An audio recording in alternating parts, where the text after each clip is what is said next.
শুরুতেই তোমাকে একটা কথা বলি, এই পৃথিবীর সকলের কাছে তুমি ভালো হওয়ার চেষ্টা করো না। তুমি চাইলেও এই পৃথিবীর সকলের কাছে ভালো হতে পারবে না।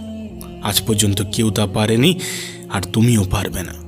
যদি সৎ হতে হয়, যদি ভালো হতেই হয়, তাহলে নিজের কাছে হও, নিজের পিতামাতার কাছে হও। কিছু কিছু জিনিস, কিছু কিছু আদর্শ মেনে চলা উচিত। তার মধ্যে একটি আদর্শ হলো বন্ধুদের সাথে কখনো বিশ্বাসঘাতকতা করবে না।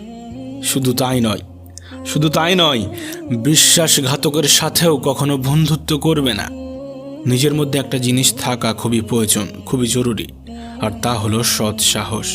যদি ভুলকে ভুল এবং ঠিককে ঠিক বলার সাহস তোমার মধ্যে না থাকে, তাহলে তোমার মধ্যে সৎ সাহস এবং ক্ষমতা কোনোটাই নেই। তোমার সাথে তোমার রবের সম্পর্ক সব থেকে বেশি গভীর হওয়া উচিত। এই পৃথিবীতে এমন একটা সম্পর্ক থাকা অত্যন্ত জরুরি, যার সাথে